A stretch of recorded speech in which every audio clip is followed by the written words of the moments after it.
local, breaking news. This is WYFF News 4 at 6 in high definition.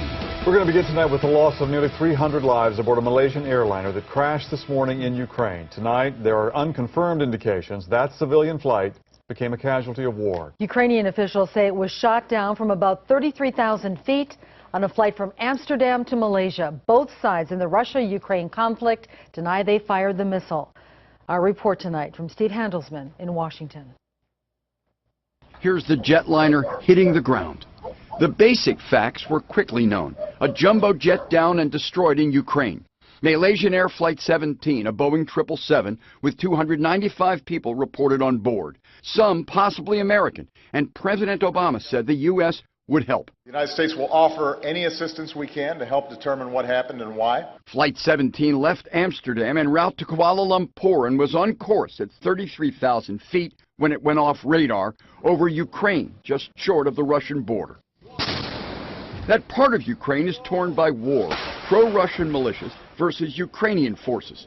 Blaming Moscow, President Obama last night announced tougher sanctions and was discussing them today with Russian President Putin when Putin informed Mr. Obama of the crash. Debris is reported widely scattered, indicating Flight 17 was likely blown up while airborne. On purpose, said Vice President Joe Biden. Shot down, not an accident. Blown out of the sky. A Ukrainian government official charged the plane was shot down by a Buk missile, a system used by Russia and Ukraine, both militaries denying responsibility. U.S. officials tell NBC News that U.S. resources, presumably satellites and radar, confirm a shot by a ground-to-air missile. So this is a mistake and therefore more likely to have been a Ukrainian separatist shoot-down with modern equipment that they didn't understand. I think there's going to be hell to pay, and there should be. First comes the investigation. And the White House says U.S. crash experts can help with reconstruction and black box analysis. I'm Steve Handelsman, NBC News, Washington. NBC Nightly News with Brian Williams will continue to cover the events of this deadly incident. Nightly will be extended to an hour-long newscast. You'll hear the latest on the plane in a special report, along with reaction from military experts and the president. It's tonight from 6:30 to 7:30 after this newscast. A live look now from our Woodruff Road Skycam. A nearly autumn-like clarity is in the air. Drastic cool down at night. Chief Meteorologist John Sesrich is right here. John, how long is this going to last? Probably maybe another 4 or 5 hours, and actually a bit longer than that, Michael and Carol. But tonight's going to be comfortable, but it's not going to be anywhere near how cool it was this morning. And then, of course, as we head toward the weekend, some big changes, and I'll talk more about that a little bit later on. No record low temperatures were broken this morning. Officially, at the GSP International Airport, it was 63 degrees. The record low was 60, so we got close as expected. At the Asheville Regional Airport, which of course is south of downtown Asheville, they actually reached 60 degrees because the cloud cover kind of capped some of the warmth from yesterday, so they did not get into the 50s, so no record lows there. But temperatures, for the most part, through the mountainous areas were in the low to mid-50s when you woke up this morning. Top honors, as far as the coldest spot I could find, right on top of Mount Mitchell, a little bit above 6,200 feet. It was 44 degrees this morning.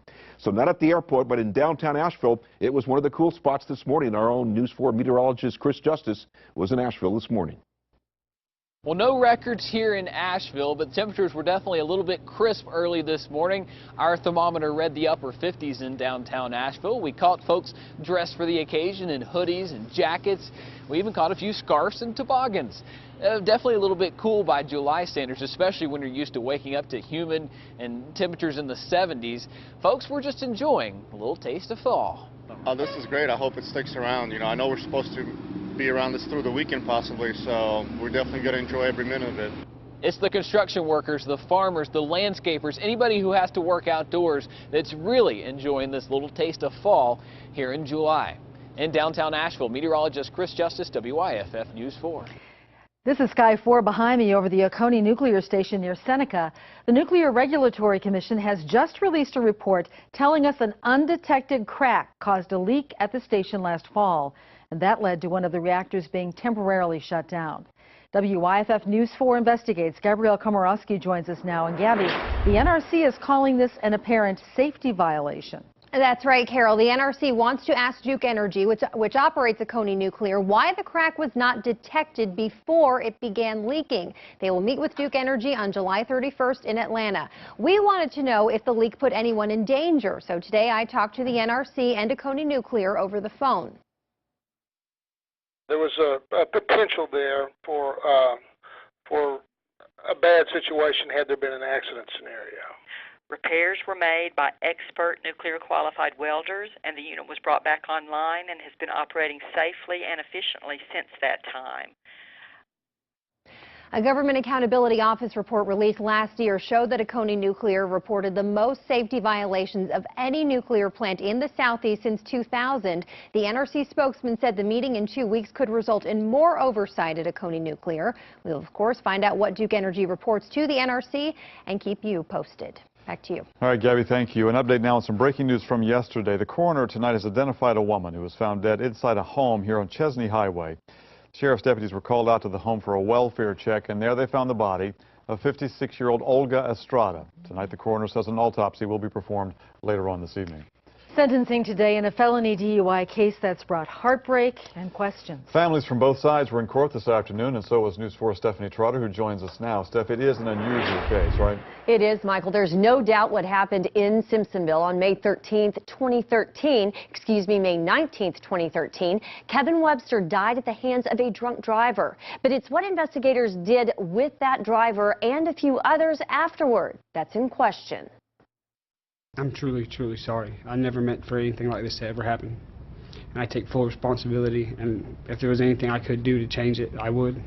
Lawrence Brown fessed up to the crime in court today, admitting he was behind the wheel of the Dodge Ram that plowed into Kevin Webster's car a year ago last May. Webster was taking his teenage daughter, who was receiving cancer treatments, to Target to cheer her up. That daughter, her sister, who also has fought cancer, and their mother wept in court today.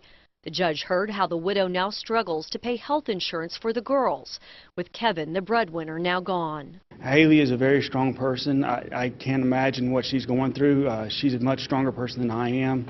I don't know that I could go through what she's going through and maintain. Although the widow forgives Brown, the family was hoping for a longer sentence than the 7.5 years the judge handed down. No family is ever going to feel like they got what they want, but I definitely think it should have been more than 7.5 years. The solicitor says the sentence was in range for a first-time offender like Brown, and this is one of a handful of cases they prefer not to try. Brown's blood was collected the night of the accident without a warrant. About the exact same time, the U.S. Supreme Court ruled warrants were needed to collect blood in some DUI cases, but didn't clarify which ones. If Brown's case had gone to trial, it might have been thrown out. Officers on the scene have now made changes. We met with law enforcement, and now we get warrants every time we draw blood, so that issue will not most likely arise again, but we still have a small group of cases, a handful of cases, that still have this legal issue.